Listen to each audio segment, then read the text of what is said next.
শালুক নিজের ফাইলপত্র সব শক্ত করে ধরে কোনো দিকে না তাকিয়ে হাঁটতে লাগলো সামনের দিকে। কিছুটা সামনে এগোতেই আদনান পিছু নিল তার। শালুক দ্রুত পায়ে হাঁটতে লাগলো, কিন্তু আদনানের সাথে পেরিয়ে উঠল না। আদনান এগিয়ে এসে শালুকের পাশাপাশি হাঁটতে হাঁটতে জিজ্ঞেস করলো, কেমন আছিস? শালুক কোনো জবাব দিল না। আদনান আবারও জিজ্ঞেস করলো, কেমন আছিস? শালুক হাঁটার গতি আরও বাড়িয়ে দিল। আদনানের আবার রাগ উঠে যায়। শালুকের হাত টেনে ধরে বলল, ভাব দেখাচ্ছিস আমাকে? কথা বলছি কি কানে যাচ্ছে না? শালুক টান দিয়ে হাত ছাড়িয়ে নিয়ে বলল, কি সমস্যা আপনার? রাস্তাঘাটে মেয়ে দেখলে কি মাথা ঠিক থাকে না? ইপটিজিং করতেই চলে আসেন। আদনানের ভীষণ হাসি পেল। হেসে দিয়ে বলল, আমাকে তুই চিনতে পারছিস না মনে হয়? এরকম করছিস কেন? আমার উপর রেগে আছিস? শালুক বলল, আপনি আমার তেমন কেউ হন? আপনাকে আমি চিনি? আপনার ওপর রাগ করার প্রশ্ন আসছে কেন তাহলে? আদনান শালুককে নিজের দিকে ফিরিয়ে নিয়ে বলল, আমার ভুল হয়ে গেছে শালুক, এরকম কিছু হবে আমি কখনোই ভাবিনি। আমি তোকে কিছুতেই হারাতে চাইনি শালুক। কেউ না জানুক, আমার মন তো জানে আমি তোকে কতটা ভালোবাসি। শালুকের ভীষণ ঘেন্না লাগলো শুনে। সারা শরীরটা কেমন যেন গিন গিন করে উঠল ওর আদনানের মুখে ভালোবাসা কথা শুনে। রাস্তার উপর একদলা থুতু ছুঁড়ে ফেলেই বলল, আপনি আর ভালোবাসা দুটোই বিপরীতমুখী। আপনার সাথে অন্তত ভালোবাসা শব্দটা যায় না। আপনি একটা মারাত্মক লেভেলের অসভ্য, ইতর স্বভাবের লোক। আদনান ব্যথিত চোখে তাকিয়ে বলল, সবাই আমাকে ভুল বুঝুক, আর কোনো কষ্ট নেই তাতে, কিন্তু তুই আমাকে ভুল বুঝিস না। আমার কথাটা শোন আগে, তারপর বুঝবি আমি কেন এরকম করতে বাধ্য হয়েছি। শালুকের বিরক্ত লাগলো। ভেবেছে বাড়িতে গিয়ে ধ্রুবকে কল দিয়ে জানাবে তার পরীক্ষা ভীষণ ভালো হয়েছে, কিন্তু এখন আদনান যা শুরু করেছে তাড়াতাড়ি বাড়িতে যাওয়ার উপায়ও নেই। আদনান শালুকের হাত টেনে ধরেই বলল, তোর এই হাতটা আমার হাতে রাখতে চেয়েছি আজীবন আমি, কিন্তু ভাগ্য আমার সহায় ছিল না। তোকে আমি কতটা চাই শালুক, তুই জানিস না সেটা, কেউ বুঝবেও না সেটা। শালুক হাঁটা শুরু করলো। আদনান মন খারাপ করে শালুকের পিছু নিল। সুযোগ খুঁজে রাস্তায় কাউকে না পেয়ে শালুকের হাত টেনে ধরে পিছন ফিরিয়ে কোমর চেপে ধরে বলল, একটা বার আমার কথা শুন শালুক, তারপর আমার সাথে একরকম রাগ করিস। ধ্রুবর কারণেই আমাকে এসব করতে হয়েছে। আমি বাধ্য হয়েছি এরকম কাজ করতে। শালুকের হিতাহিত জ্ঞান হারিয়ে গেল আদনানের এই অসভ্যতা দেখে। কষে একটা থাপ্পড় বসালো আদনানের বাম গালে, তারপর ধাক্কা দিয়ে দূরে সরিয়ে দিয়ে বলল, আর কোনোদিনও আমার সামনে আসার চেষ্টাও করবি না তুই। আমার চরিত্রে তুই দাগ লাগানোর চেষ্টা করেছিস, আমাকে সবার কাছে চরিত্রহীনা প্রমাণ করার চেষ্টা করেছিস। আল্লাহ সহায় ছিল বলেই আমার আল্লাহ আমার সম্মান রক্ষা করেছে। কোনো দিন যদি আবারও আমার সাথে কথা বলারও চেষ্টা করিস, আজ এক গালে থাপ্পড় মেরেছি আমি, পরের বার আর আমার হাতের থাপ্পড় না, তোকে সাহায্য করার জন্য আমার হাজব্যান্ড ধ্রুবই যথেষ্ট। তোর মতো নর্দমার কিট কে সে খুব ভালো করেই সাহায্য করতে পারবে। আর ধ্রুবর নামে একটা কথা বলারও চেষ্টা করবি না, ওর নাম উচ্চারণ করারও যোগ্যতা তোর নেই। শালুকা থামল না, দৌড়ে বাড়ির দিকে গেল। আদনান ঠায় দাঁড়িয়ে রইল সেখানে হতবিহ্বল হয়ে। শালুক তাকে থাপ্পড় দিয়েছে, তাকে তুই করে কথা বলেছে, সব কেমন যেন অবিশ্বাস্য লাগছে আদনানের কাছে। এটা কি সেই শালুক? নরম কোমল প্রাণ সেই শালুক কোথায় আজ? এ তো স্বয়ং বিধ্বংসী নারী। এই কোমল হাত কাউকে এভাবে আঘাত করতে পারে তা কখনোই কি ভেবেছে আদনান? ধ্রুবর জন্য আজ শালুকের হাতে থাপ্পড়ও খেতে হলো আদনানের। মাথা বো বো করে ঘুরতে লাগলো আদনানের। শালুক বাড়িতে এসে হাঁপাতে লাগলো। বাকিটা পথ আর সে দৌড় বন্ধ করেনি। আদিবা বেগম এক গ্লাস পানি দিয়ে জিজ্ঞেস করলেন, কি হয়েছে তোর? এত হাঁপাচ্ছিস কেন? শালুক পানি খেয়ে বলল, কিছু না চাচি, দ্রুত পায়ে হেঁটে এসেছি তো তাই। আদিবা বেগম আর কিছু না জিজ্ঞেস করে বললেন, যা কাপড় পাল্টে আয়, আমি বাদ বাড়ছি। শালুক নিজের রুমে চলে গেল। ড্রেস চেঞ্জ করে গোসল করে নিল। গোসল করতে নিলে শালুকের মনে পড়ল তার সারা শরীর আদনানের ছোঁয়ায় অপবিত্র হয়ে গেছে যেন। বাথরুমের ঝর্ণার পানির সাথে গড়িয়ে পড়ল শালুকের কয়েক ফোঁটা অশ্রুজল। শালুক জানে সারা পৃথিবীর সাবান দিয়ে ধুয়েও এই ছোঁয়া মুছতে পারবে না। ধ্রুবর ভালোবাসার ছোঁয়া পেলেই এই অপবিত্র ছোঁয়া বিলীন হয়ে যাবে দেহ থেকে। হঠাৎ করে শালুকের মন খারাপ হয়ে গেল। ধ্রুবকে ভীষণ মনে পড়তে লাগলো। কি করছে এখন ধ্রুব? শালুকের কথা কি তার মনে পড়ছে? সেও কি শালুকের মতোই বিরহে পড়ছে? গোসল করে শালুক একটা হলুদ জামা পরে নিল। ধ্রুব গতকাল নামাজ পড়তে বের হয়ে শালুকের জন্য অনেক কিছু কিনে দিয়েছে। শালুক এখনও সবগুলোই ব্যাগ খুলেও দেখেনি। জামা কাপড়ের ব্যাগ খুলতে দেখল উপরে এই জামাটা। শালুক জানে এটাও ধ্রুব গতকাল কিনে এনেছে। ব্যাগ দুটো খুললে আরও অনেক কিছু দেখা যাবে। শালুক ঠিক করলো এগুলো এখন খুলবে না, রাতে একা একা সব খুলে দেখবে। হলুদ সাদা জামা পরে শালুক নিচে নামতে আদনানের মুখোমুখি হলো। পাশ কাটিয়ে শালুক চলে গেল। আদনান পিছনে ফিরে তাকালো আবারও শালুকের দিকে। শালুক আগের চাইতেও বেশ সুন্দরী হয়ে গেছে। গায়ের রং আরও উজ্জ্বল হয়েছে। বেজা চুলগুলো বেয়ে পানি পড়ছে। কী যে সুন্দর সেই দৃশ্যটা। ধ্রুবর কপালের কথা ভেবে আদনানের আরও ঈর্ষা হলো। প্রতিদিন ধ্রুব শালুকের এই চোখ ধাঁধানো সৌন্দর্য দেখে জ্বলে পড়ে ছাই হয়ে যায় নিশ্চয় ধ্রুব তখন। আদনান নিজেই তো এই সামান্য একটুকুতে দগ্ধ হয়ে যাচ্ছে, তাহলে ধ্রুব কি করে? শালুক তো তার স্ত্রী। পর মুহূর্তে লজ্জা পেল আদনান। নিজেকে নিজের সামনে নিজের রুমে চলে গেল। খেতে বসে শালুক ধ্রুবকে কল দিল।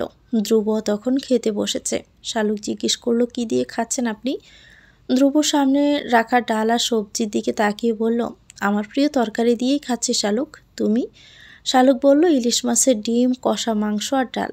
আপনার কথা ভীষণ মনে পড়ছে। কষা মাংস না আপনার ভীষণ প্রিয়? এই খাবারটা আমার খেতে ইচ্ছে করছে না আপনাকে ছাড়া। ধ্রুব হাসল। ধ্রুবর হাসির শব্দ হয় না, ঠোঁট টিপে কি সুন্দর করে সে হাসে। তবুও শালুক বুঝতে পারল ধ্রুব হাসছে। ধ্রুব বলল, তুমি আমার অর্ধাঙ্গিনী না শালুক? আমার 50% তুমি। তুমি খেলেই তো আমার মন ভরে যাবে। সব কিছুতে পেট ভরতে হয় না, মন ভরলেই মানুষ যে সুখ পায়, সেই সুখ পেট ভরে খেলেও পাওয়া যায় না। এই যে তুমি আমার কথা ভাবছ, খেতে গিয়ে আমাকে মনে করছে, এর চাইতে সুখের কথা আমার জন্য দ্বিতীয় কিছু নেই শালুক। শালুক মলিন হাসল। তারপর বলল, আমার পরীক্ষা ভীষণ ভালো হয়েছে জানেন। একটা ওয়ার্ডও আমি কারো থেকে দেখে লিখতে হয়নি, সবই কমন পড়েছে। ধ্রুব খুশি হয়ে গেল শুনে। শুকরিয়া আদায় করে বলল, আল্লাহ চাইতো যেন তোর সব পরীক্ষা এরকম ভালো হয়। শালুক বলল, আপনি যে হঠাৎ করে আমাকে তুমি করে বলছেন বুঝতে পারছেন? ধ্রুব হেসে ফেলল। সে ইচ্ছে করে শালুককে তুমি করে বলছে। রাতে সবার সামনে শালুককে তুই করে বললে সবাই ভাবতো হয়তো ওরা এখনও কেউ কাউকে ওভাবে মেনে নেয়নি। একবার তুমি বলার পর আর তুই বলতে ইচ্ছে করছে না। ধ্রুব কল কেটে দিল। শালুক খেয়ে শাপলার কাছে গেল। তারপর শাপলার কাছে আদনানের ব্যাপারটা শেয়ার করলো। শাপলা অবাক হলো আদনানের এই বহু রূপ দেখে। এই লোকটা কি পাগল নাকি?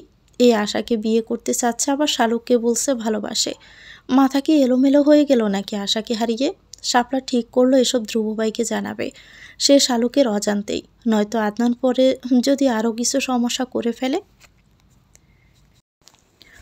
ধ্রুবর মন বিক্ষিপ্ত হয়ে আছে। একটু আগেই শাপলা কল দিয়েছে শালুকের ফোন থেকে। আদনান যা যা করেছে সবই বলে দিয়েছে শাপলা ধ্রুবকে। তারপর থেকে ধ্রুবর মন মেজাজ বিগড়ে আছে। রাগ উঠেছে সপ্তমে। অযথায় মাথা গরম হচ্ছে। এই শীতের দিনও ধ্রুবর শরীর থেকে ঘাম বের হচ্ছে। জানিয়ে ধ্রুব চিন্তায় ছিল, তাই হচ্ছে। নিজেকে শান্ত করার চেষ্টা করলো ধ্রুব। এরকম অযথায় রাগে ফুসফুস করার স্বভাব ধ্রুবর নেই। ধ্রুব মাথা ঠান্ডা রেখে কাজ করার মানুষ। এই মুহূর্তে অতিরিক্ত রাগ ধ্রুবকে ভাবিয়ে তুলছে। সে নিজেকে কন্ট্রোল করতে ব্যর্থ হচ্ছে। ধ্রুবর দাদি বলতেন, অতিরিক্ত রাগ হলে যাতে মাটির দিকে তাকিয়ে থাকে, তাহলে রাগ মাটি হয়ে যাবে। আর নয়তো পানির দিকে তাকিয়ে থাকতে তাতে রাগ পানি হয়ে যাবে। এই বিশাল শপিং মলের দোতলার এই সুমের চৌহদ্দির কোনো মাটি নেই, আর না আছে এভাবে দেখার মতো কোনো পানি। বোতলের পানির দিকে তাকিয়ে রাগ কমানোর কোনো উপায় পেল না। ফ্লোরে শুয়ে ধ্রুব 100 থেকে উল্টো দিকে কাউন্ট করতে শুরু করলো। 23-এ এসে ধ্রুব অনুভব করতে পারলো তার রাগ কমেছে। তবুও খানিকটা মনোকষ্ট রয়েই গেল। শালুক কেন তার কাছে ব্যাপারটা লুকিয়ে গেছে এই ভেবে। বুঝতেই পারল না ধ্রুব শালুকের এই ব্যাপারটা। শোরুম থেকে বের হয়ে ধ্রুব টিউশনিতে গেল। দুটো টিউশনি শেষ করে শেষ টিউশনিতে যাওয়ার সময় ধ্রুবর কেমন ইতস্ত বোধ হলো। এই টিউশনিটা ধ্রুবর কাছে কেমন যেন লাগে। ইন্টার ফার্স্ট ইয়ারে পড়া একটা মেয়েকে পড়ায় ধ্রুব। ফিন্যান্স এবং অ্যাকাউন্টিং, 2 সাবজেক্ট। সপ্তাহে 3 দিন ফিন্যান্স, 3 দিন অ্যাকাউন্টিং। মাসে 10,000 টাকা বেতন। কিন্তু ছাত্রীর আচার ব্যবহার কিছুদিন ধরেই ধ্রুবর কাছে সুবিধাজনক লাগছে না। ধ্রুব বাসার বাইরে দাঁড়িয়ে বুক ভরে শ্বাস নিল। তারপর মুখে অতিরিক্ত গাম্ভীর্য এনে বাসায় প্রবেশ করল। তার ছাত্রী চেয়ারে বসেছিল, যেন ধ্রুবর প্রতীক্ষাই করছে সে বসে বসে। ধ্রুব বসতে বসতে আর চোখে তাকালো। মোটা করে চোখে কাজল দিয়েছে মেয়েটা। ঠোঁটে গাঢ় খয়েরি রঙের লিপস্টিক। কানে নীল দুল পরেছে নীল জামার সাথে ম্যাচিং করে। ধ্রুব একটা হতাশা দীর্ঘশ্বাস ছাড়ল। এই মেয়েটার হাবভাব সুবিধাজনক লাগছে না ধ্রুবর কাছে। প্রথমে বলে দিয়েছিল সে বিবাহিত, কিন্তু মেয়েটার মধ্যে তার জন্য কোনো ভ্রুক্ষেপ নেই। ধ্রুব গম্ভীর মুখেই বলল, গতকাল যে আর্থিক অবস্থার বিবরণী করতে দিয়েছিলাম সেটা আগে দেখাও। ধ্রুব ছাত্রীর নাম নিশা। নিশা খাতা বের করে বলল, স্যার আমার দিকে তাকান। ধ্রুব খাতার দিকে তাকিয়ে বলল, তোমার দিকে তাকানোর কি আছে? তোমার দিকে তাকিয়ে থাকার জন্য তো আমাকে মাস শেষে 10,000 টাকা দেওয়া হয় না। টাকা দেওয়া হয় তোমার লেখাপড়ার দিকে তাকানোর জন্য। তাই নিজের সাজগোজ বন্ধ করে মন দিয়ে নিজের মেধাকে সাজাও, পড়ালেখায় মন দাও। নিশে ফিসফিস করে বলল, মন তো স্যার আমার কাছে থাকে না, আপনার কাছে থাকে। ধ্রুব শুনতে পেল কথাটা, কিন্তু জবাব দিল না, না শোনার ভান করেই রইল। নিশা আবারও বলল, আমার দিকে তাকালে আজকে আপনি একটা মজার জিনিস দেখতে পাবেন। আজকে আমাকে অন্যরকম লাগছে সেটা দেখতে পাবেন। ধ্রুব না তাকিয়ে বলল, কেন? তোমার কি আজকে মাথায় শিং গজিয়েছে নাকি? বাজে কথা বন্ধ করো, তোমার অঙ্কেও মেলেনি।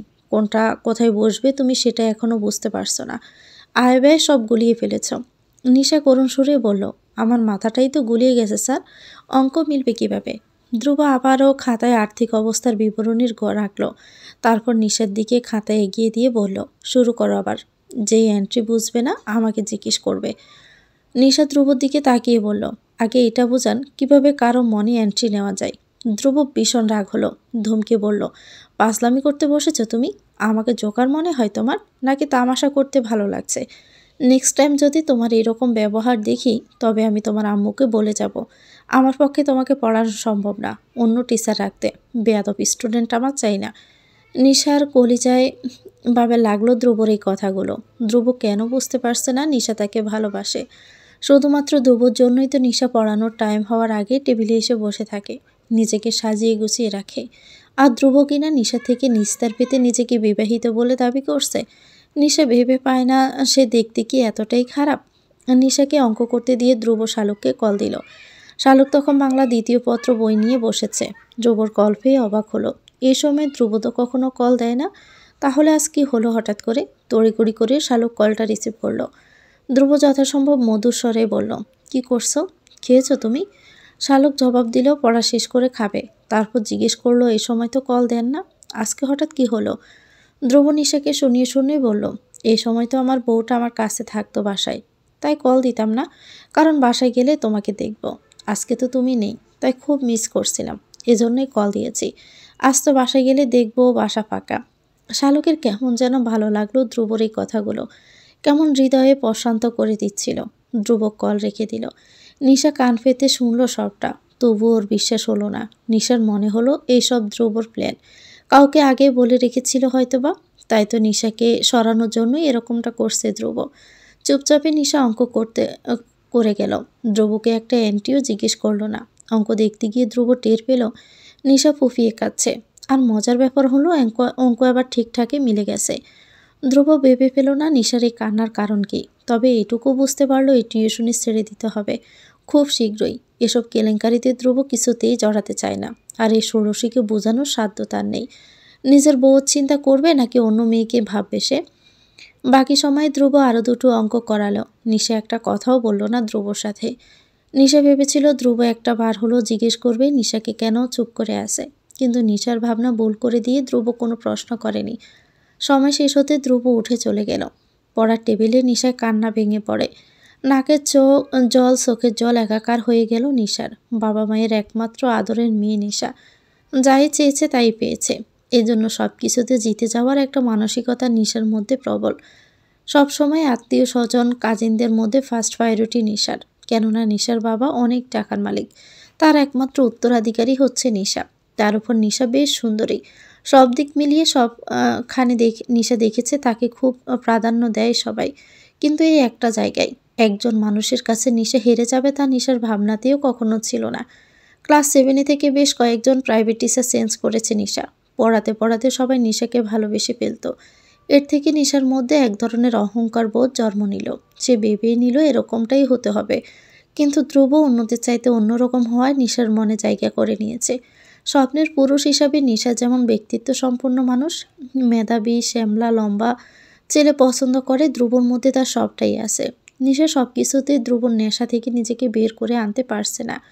উল্টো ধ্রুবর এই কাঠখোট্টা ব্যবহারে নিশা আরও বেশি প্রেমে পড়ে যাচ্ছে, অথচ এই মানুষটা কিছুতেই বুঝতে চায় না ওকে।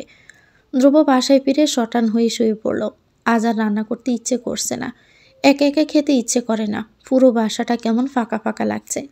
একটা মানুষের অনুপস্থিতিতে এই বাসাটাও বুঝে গেছে। ধ্রুবর বুকের ভিতর ভীষণ জ্বালা পড়া অনুভূতি টের পাচ্ছে। কেন এত অন্তর পড়ে যাচ্ছে? কেন শালুক এভাবে হৃদয়ে আসন গেড়ে বসেছে? আজ যে শালুক কাছে নিয়ে, অথচ ধ্রুব এই সামান্য বিরহেই সহ্য করতে পারছে না। শালুক পড়া শেষ করে খেতে গেল। আদনান অপেক্ষা করেছিল কখন শালুক খেতে যাবে। শালুক খেতে বসে দুলোকমা খেয়েছে, সেই সময় আদনান গেল ভাত খেতে। মাকে ডেকে ভাত দিতে বলল। শালুক বুঝতে পারলো আদনান ইচ্ছে করে এই সময় এসেছে। ভাতের প্লেট নিয়ে শালুক দাদার রুমে চলে গেল। আদনান বুক ভরা ব্যথা নিয়ে তাকিয়ে রইল। শালুক কেমন করে তাকে ইগনোর করে যাচ্ছে। এত ভাব কিভাবে হলো শালুকের? নাকি ধ্রুবর সাথে থাকতে থাকতে শালুকে এরকম হয়ে গেছে? খাওয়ার পর দাদির রুমে বসে সবাই মিলে কিছুক্ষণ গল্পগুজব করলো। রাতে শালুক ঠিক করলো আজকে নিজের রুমে ঘুমাবে। ধ্রুব কি রেখেছে ব্যাগে এসব দেখবে। রুমে গিয়ে শালুক ধ্রুবকে কল দিল। ধ্রুব ততক্ষণে ঘুমিয়ে পড়েছে। গতরাত জার্নি শেষ করে বাসায় এসে 2 ঘন্টাও ঘুমাতে পারেনি। বের হয়ে যেতে হয়েছিল জীবিকার তাগিদে। সারাদিন খাটাখাটুনি শেষে বিছানায় পিঠ দিয়ে শালুককে ভাবতে ভাবতে ধ্রুব ঘুমিয়ে গেল। শালুক যখন ধ্রুবকে কল দিয়েছে তখন রাত 12:15। শালুক ফোন রেখে দিয়ে সবেমাত্র ব্যাগ খুলেছে। এই সময় দরজায় টোকা পড়ল। শাপলা ভেবেই শালুক দরজা খুলতে দেখলো আদনান দাঁড়িয়ে আছে। শালুককে কথা বলার সুযোগ না দিয়েই আদনান মুখ চেপে ধরে দরজা বন্ধ করে দিল। শালুক হাত দিয়ে খামচে ধরে রেখেছে আদনানের হাত। পা দিয়ে পিছন থেকে লাথি দিচ্ছে, কিন্তু আদনান শালুকের মুখ ছাড়ছে না। ফিসফিস করে বলতে লাগলো, তোকে আজ শুনতেই হবে আমার কথা, নয়তো আমি শান্তি পাবো না। তুই আমার শুধু, আমার হওয়ার কথা ছিল। আমি তো তোকে একটা সুন্দর ভবিষ্যৎ দেওয়ার জন্যই আশাকে বিয়ে করতে চেয়েছি। মাঝখান থেকে ধ্রুব সব ঝামেলা পাকালো। শালুক খুব জোরে আদনানের হাঁটুতে একটা লাথি দিল। প্রচণ্ড ব্যথা পেল আদনান, তবু শালুকের মুখ ছাড়ল না। শালুককে সান্ত্বনা দেওয়ার ভঙ্গিতে আদনান বলল, একটু আমার কথা শুন শালুক, আমি তোর কোনো ক্ষতি করব না। আমি তোকে সত্যি ভালোবেসেছি। আমি মনে হয় পাগল হয়ে যাব শালুক তোর বিরহে। আমি সব শেষ করে দিব শালুক, সবাইকে শেষ করে দিব। সবার আগে ধ্রুবকে শেষ করে দিব। তোকে আমি একবার হারিয়েছি, আর হারাতে চাই না। বিশ্বাস কর, আমি তোকে অনেক সুখে রাখব। ধ্রুবর ঘুম ভেঙে গেল হঠাৎ করেই। বুকের ভিতর কেমন কেঁপে উঠল ঘুমের মধ্যেই। তড়া করে ধ্রুব লাফিয়ে উঠে বসল বিছানায়। শীত লাগছে, অথচ সে গায়ে কম্বল দেয়নি। এজন্যই কি ঘুম ভেঙে গেছে? ভেবে পেল না ধ্রুব। ফোন চেক করে দেখে আধা ঘন্টা আগে শালুক কল দিয়েছে। ধ্রুব কল ব্যাক করলো শালুককে। রিং হতে থাকলো, কিন্তু শালুক রিসিভ করতে পারল না। ধ্রুবর কল দেখে আদনানের মাথা খারাপ হয়ে গেছে যেন। আদনান শালুককে টেনে নিয়ে এগিয়ে গিয়ে এক হাতে শালুকের মুখ চেপে ধরে ধ্রুবর কল কেটে দিল। কল কেটে দেওয়ার ধ্রুব 2 মিনিট অপেক্ষা করলো শালুকের কল ব্যাক করার। কল না পেয়ে আবারও কল দিল। আদনান বিরক্ত হয়ে আবারও কল কেটে দিল। এরপর ফোন অফ করে দিল। ধ্রুব হতবাক হলো শালুকের ফোন বন্ধ পেয়ে। কথা না বলে শালুক তো ফোন রেখে দেওয়ার মানুষ না। তারপর এখন কিনা ধ্রুবর কল কেটে দিয়ে সে ফোনের সুইচ অফ করে দিয়েছে। ধ্রুবর বুকের ভিতর জ্বলতে লাগলো। কি হয়েছে শালুকের? শাপলার ফোন নিয়ে যে শাপলাকে কল দিবে। উপায় না পেয়ে ধ্রুব দাদাকে কল দিল। কেন জানি তার বুকের ভিতর খসখস করছে একটা সন্দেহ। নুরুল ইসলাম সাহেব এত রাতে নাতির কল পেয়ে অবাক হলেন। ধ্রুব সোজা বলল, দাদা এখনই উপরে যান, শালুকের সাথে আমার এই মুহূর্তে কথা বলতেই হবে। চশমা চোখে দিয়ে ধ্রুবর দাদা ফোন নিয়ে উপরে গেল। প্রথমে শাপলার রুমের দরজায় নক করলো। ঘুম থেকে গিয়ে শাপলা দরজা খুলে দাদাকে দেখে অবাক হয়ে যায়। হাই তুলতে তুলতে বলল, কি হয়েছে দাদা? দাদা জিজ্ঞেস করলো, শালুক কোথায়? ধ্রুব কল দিয়েছে কথা বলতে। শাপলা আড়মোড়া ভেঙে বলল, ও তো আজকে ওর রুমে শুয়েছে, আমি ডাকছি চলেন। ধ্রুব লাইন থেকে সব শুনতে পেল। বুকের ভিতর দুকপুক করতে লাগলো ধ্রুবর। শাপলা কয়েকবার শালুককে ডাকলো, কিন্তু শালুক জবাব দিতে পারল না। আদনান শক্ত করে 2 হাতে শালুকের মুখ চেপে ধরে রেখেছে। উপায় না পেয়ে শালুক লাথি দিয়ে টুলের উপর থেকে গ্লাস ফেলে দিও। ঝনঝন শব্দ তুলে কিছু ভেঙে যাওয়ার শব্দ শুনে শালুকের দাদাও এবার ডাকতে লাগলেন, কিন্তু কেউ দরজা খুলছে না। আদনান কামতে লাগলো, সেই সাথে সামনে শালুক তাকে খামচে দিচ্ছে সমানে। শালুকের জবাব না পেয়ে দাদা বললেন, ও মনে হয় ঘুমাই গেছে ধ্রুব। ধ্রুব কঠোর স্বরে বলল, না দাদা, ও জেগে আছে। একটু আগে আমি কল দিয়েছিলাম, আমার কলও কেটে দিয়েছে। আপনি দরজা ভাঙার ব্যবস্থা করেন, যদি শালুক দরজা না খোলে। এক্ষুনি দাদা, দেরি করবেন না। শালুকের দাদা কিছুই বুঝতে পারছেন না কি করবেন। জোরে জোরে শালুককে ডাকতে লাগলেন। বাহিরে চিৎকার শুনে সবার ঘুম ভেঙে গেছে। একে একে সবাই রুম থেকে বের হয়ে শালুকের রুমের সামনে জড়ো হলো। শালুকের বাবা উদ্বিগ্ন হয়ে জিজ্ঞেস করলেন, কি হয়েছে আব্বা? নুরুল ইসলাম সাহেব বিমর্ষ বদনে ছেলের দিকে তাকিয়ে বললেন, বুঝতেছি না রে বাবা। ধ্রুব কল দিল শালুকের সাথে কথা বলবে, ফোন দিয়ে যেতে। আমার আগে শালুককে কল দিয়েছে, শালুক নাকি ফোনটা কেটে দিয়েছে, রিসিভ করেনি। ওর এজন্য চিন্তা হচ্ছে। এখনও লাইনে আছে ধ্রুব। নুরুল ইসলাম সাহেব ফোন কানে নিয়ে বললেন, দরজা তো খোলে না শালুক। ধ্রুব বলল, দরজা ভাঙার ব্যবস্থা করেন দাদা। বড় চাষিকে বলেন গিয়ে দেখে আসতে আদনান কোথায়। নুরুল ইসলাম সাহেব বড় পুত্রবধূকে তাই বললেন। আদিবা বেগম উদ্ভ্রান্তের মতো ছেলের রুমে ছুটে গেলেন। মনে মনে আল্লাহকে বলতে লাগলেন, ছেলে যাতে রুমে থাকে আর যাতে কোনো কেলেঙ্কারি না ঘটে। তার আশা বৃথা হলো। গিয়ে দেখে রুমে কেউ নেই। তিনি পাগলের মতো হয়ে গেলেন। বাহিরে এসে বললেন, আদনান তোর রুমে নেই। সেলিম সাহেব সাথে সাথে ছেলের ফোনে কল দিলেন। শালুকের রুমের ভিতর ফোন বেজে উঠল। আদনান নিজেও দিশেহারা হয়ে গেছে এই অবস্থায়। সবাই যে এভাবে এসে পড়বে তা তার ভাবনাতেও ছিল না। সে তো এসেছিল শুধুমাত্র শালুকের ভুল ভাঙাতে। ভয়ে আদনান দরজা খুলতে গেল না। শালুকের মুখও ছাড়ল না। এতক্ষণ ধরে দস্তাদস্তি করে শালুকের শরীরে সব শক্তি যেন পুড়িয়ে গেল। নিস্তেজ হয়ে গেল শালুক। তার উপর মনে ভয় কাজ করছে ধ্রুবকে নিয়ে। ধ্রুব যদি তাকে ভুল বুঝে তাহলে শালুক কী করবে? এমনিতেও তো ধ্রুব জানে শালুক আগে আদনানকে পছন্দ করত। ধ্রুব যদি এখন ভাবে শালুকের মন মানসিকতা এখনও আগের মতোই আছে। বুকের ভিতর হাতুড়ি পেটা করতে লাগলো শালুকের। ইচ্ছে করলো এক ছুটে পালিয়ে যায় ধ্রুবর কাছে। ধ্রুবর বুকে আশ্রে পড়ে। বাহিরে দরজা ভাঙার শব্দ শোনা যাচ্ছে। আদনান স্তাহুর মতো দাঁড়িয়ে আছে শালুকের মুখ চেপে ধরে। শালুকও তেমনি দাঁড়িয়ে আছে। দুজনের মনেই দুই রকম ভয়। শালুকের মনে হচ্ছে এসব স্বপ্ন দেখছে সে। একটু পরে তার ঘুম ভেঙে যাবে। ঘুম থেকে উঠলে দেখবে সব ঠিকঠাক। কিন্তু শালুকের ভুল ভেঙে গেল যখন দরজা খুলে সবাই শালুকের রুমে প্রবেশ করলো।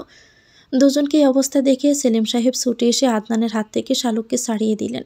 শালুকের বাবা মা এসে শালুককে জড়িয়ে ধরল। সারা শরীর টলছে শালুকের। নিজেকে দুর্বল বলে মনে হচ্ছে। বাবা মায়ের গায়ের উপরে শালুক ঢলে পড়ল। আদিবা বেগমের মাথা হেঁট হয়ে গেল ছেলের এই অসভ্যতা দেখে। সেলিম সাহেব আদনানের গালে কয়েকটা থাপ্পড় বসালেন। আদনান নীরবে সব সহ্য করে গেল। তবুও তার মনে একটাই কষ্ট রয়ে গেল, সে শালুককে কিছুই বুঝিয়ে বলতে পারেনি, শালুকের ভুল ভাঙাতে পারেনি। ওপাশ থেকে ধ্রুবর বেদনার্ত গলার স্বর শোনা গেল। ধ্রুব দাদাকে জিজ্ঞেস করল, আমার শালুক কোথায় দাদা? ও কেমন আছে? কাঁপা কাঁপা গলায় তিনি উত্তর দিলেন, শালুক অজ্ঞান হয়ে গেছে ধ্রুব। ধ্রুব ফোনটা রেখে দিল। নুরুল ইসলাম সাহেবের চোখে জল চলে আসে। এই বয়সে এসে তিনি নিজের নাতির এত বেহায়াপনা দেখবেন কখনো কি ভেবেছেন তিনি? আদনান তার বড় নাতি, সবার বড় আদনান। কত আদরের ছিল এই নাতিটা। দাদার হাত ধরে ঘুরে বেড়াতো, দাদার কাঁধে চড়ে বাজারে চলে যেত। প্রথম নাতি হিসাবে, পরিবারের প্রথম সন্তান হিসাবে আদনান সবার অনেক ভালোবাসা স্নেহ পেয়েছে। সে স্নেহ এখনও আছে বলেই তো সেদিন এত বড় ঘটনা ঘটানোর পরেও কেউ আদনানকে বাড়ি থেকে বের হয়ে যেতে দেয়নি। সকালবেলায় শালুক নিজেকে মায়ের পাশে শুয়ে থাকতে দেখে কিছুটা অবাক হলো। ঘড়িতে তখন 7:30 বাজে। হাসনা বেগম তো এতক্ষণ বিছানায় থাকার মানুষ না, তবে এখনও শুয়ে আছে যেখানে। শাপলা বসে আছে মায়ের পাশে। শালুক বের হতে গেলে হাসনা বেগম ডেকে বললেন, আগে ধ্রুবর সাথে কথা বল কল দিয়ে। শালুকের অন্তরাত্মা শুকিয়ে গেল শুনে। ধ্রুবর সাথে কথা বলবে কিভাবে সে? ধ্রুব কি তাকে বিশ্বাস করবে? যদি তাকে মিথ্যেবাদী ভাবে ধ্রুব, শালুক সেই আঘাত কিভাবে সহ্য করবে? বয়স শালুক ধ্রুবকে কল দিল না, চুপচাপে বসে রইল জানালার পাশে। কিছুক্ষণ পরেই শালুকের বাবা এলেন রুমে শান্তকে নিয়ে। শান্ত আজ সকাল সকাল উঠে গেছে ঘুম থেকে। মাকে পাশে না পেয়ে অস্বাভাবিক আচরণ করছিল। স্ত্রীকে শুয়ে থাকতে দেখে ফয়েজ আহমেদ জিজ্ঞেস করলেন, কি হয়েছে তোমার? আজ রান্নাঘরে গেলে না যে? হাসনা বেগম বিছানায় উঠে বসলেন। কড়া স্বরে বললেন, কেন? একদিন বান্দিগিরি করছি না বলে কি বুকের ভিতর খসখস করছে নাকি? বিয়ে করে তো বউ আনোনি, বান্দি এনেছ। 24 ঘন্টা 7 দিন যে চাকরির মতো ঘুরে। আত্মসম্মানহীন এক নারী আমি। নিজেকে নিজেরই ঘেন্না হয় আজকে। ফয়েজ আহমেদ কিছুই বুঝতে পারলেন না। শান্ত কান্না করে বলল, নাস্তা দাও, খাবো। হাসনা বেগম এক অপ্রত্যাশিত কাজ করে ফেললেন। ছেলের গালে একটা সর মারলেন। শাপলা শালুক তার বাবা হতভম্ব হয়ে গেল হাসনা বেগমের এই ব্যবহার দেখে। শান্ত দিকের জলের মতো নীরব থাকা এই মানুষটা এত রেগে আছে কেন? হাসনা বেগম স্বামীর দিকে তাকিয়ে বললেন, কোনোদিন এই চিন্তা মাথায়ও আনিনি, কিন্তু আজ বলতে বাধ্য হচ্ছি। তুমি এই মুহূর্তে আব্বাকে গিয়ে বলবে আমরা আলাদা হয়ে যেতে চাই। এই এক ছাদের নিচে আমি আমার মেয়েদের নিয়ে কিছুতেই আর থাকবো না। আমার ফুলের মতো নিষ্পাপ মেয়েটার জীবন শেষ হয়ে গেছে। আমার আরেকটা মেয়ের জীবন এখান থেকে কোনো বিপদে পড়ুক, আমি তা চাই না। এ বাড়িতে আমি আর থাকবো না। যতক্ষণ না তুমি আমাদের নিয়ে বাড়ি ছেড়ে বের হবে। আমি এবং আমার সন্তানেরা কেউ এক গ্লাস পানিও মুখে দিব না এই বাড়ির। ফয়েজ আহমেদের মাথা বনবন করে ঘুরতে লাগলো। কি বলছে হাসনা এসব? উঠে দাঁড়িয়ে তিনি বললেন, তুমি কি পাগল হয়ে গেছো? কি বলছো বুঝতে পারছো? তুমি নিজে থাকতে পারবে তো কখনো? সংসার, শ্বশুর শাশুড়ি, ননদ জাতির ছেড়ে বাবার বাড়ি গিয়ে তুমি 2 দিনের বেশি 3 দিন থাকতে পারো না। সবসময় বলতে এদের ছাড়া তোমার দম বন্ধ লাগে। সে মানুষ কিভাবে এসব কথা বলছো? হাসনা বেগম শান্ত স্বরেই বলেন, তখন আমি জানতাম না। আদর যত্ন করে কালসাপ পুষেছি, যে কিনা আমার মেয়েদের উপর সবল দিবে। একবারে সে আমার মেয়ের চরিত্রে দাগ লাগাতে পারেনি, এজন্য আবারও চেষ্টা করছে। আজও যখন পারেনি আবারও চেষ্টা করবে। আমি আর এরকম কিছুই চাই না আমার মেয়েদের জীবনে। তোমার যদি মেয়েদের জন্য কোনো চিন্তা না থাকে তবে তুমি থাকো এখানে। আমি ওদের 3 জনকে নিয়ে বের হয়ে যাব এক কাপড়ে। ফয়েজ আহমেদ দিশেহারা হয়ে গেলেন। তার মাথায় কিছুই আসছে না। স্ত্রী যা বলছেন তা কোনো দিক থেকে ভুল না, কিন্তু এভাবে যৌথ পরিবার থেকে চলে যাওয়া তারও মন মানছে না। ফয়েজ আহমেদ বের হয়ে যেতেই হাসনা বেগম ছেলেকে জড়িয়ে ধরে কেঁদে ওঠেন। শালক মায়ের সামনে গিয়ে বলল, কেন এরকম করছো মা? তুমি কি থাকতে পারবে? হাসনা বেগম কান্নার জন্য কথাই বলতে পারছেন না। হাউমাউ করে কাঁদতে কাঁদতে বললেন, আমার 20 বছর ধরে সাজানো সংসার, মায়া মমতা ভালোবাসা দিয়ে সাজিয়েছি 3 জন মিলে। কখনো ওনাদের যা ভাবিনি বোন ভেবেছি। ছেলে মেয়েদের নিজের সন্তানের মতোই ভেবেছি। আজ সব ছেড়ে যাওয়ার কথা বলছি কি অল্প কষ্টে? আমার মেয়েদের এরকম একটা পরিবেশে আমি আর রাখতে চাই না। এখানে থাকলে ধ্রুব কিছুতেই আর শালুককে আসতে দিবে না এই বাড়িতে। আমি চিনি ধ্রুবকে, যেখানে একবার তার অসম্মান হবে সেখানে সে দ্বিতীয়বার আসবে না। আজকে এই ঘটনার পর ধ্রুব কিছুতেই আর বাড়িতে আসবে না, শালুককেও আসতে দিবে না। বাকিটা জীবন আমার মেয়েকে এভাবে থাকতে হবে। আজ শালুকের সাথে এরকম করেছে, পরের বার সে শাপলার সাথে এরকম হবে না, কে নিশ্চয়তা দিবে তার? ফয়েজ আহমেদ নিচে গিয়ে বাবাকে ডাকলেন। তিনি নিজেও বুঝেছেন এটা। এ বাড়িতে থাকলে শালুককে আর এই জীবনের জন্য দেখবে না। ধ্রুব কখনোই শালুককে এখানে পাঠাবে না। সব ভেবে ফয়েজ আহমেদ বাবাকে বললেন, আজকে এই মুহূর্তে তিনি স্ত্রী সন্তান নিয়ে বাড়ি থেকে চলে যেতে চান। নুরুল ইসলাম সাহেব নরম স্বরে বললেন, বেশ, যা তোমাদের ভালো মনে হয় তাই করো। যদি মনে হয় আমার নাতনিদের জন্য এতেই ভালো হবে, তবে আমি তোমাদের কিছুতেই বাধা দিব না। আদিবা বেগম কাপে চা ডালতে ডালতে সব শুনলেন।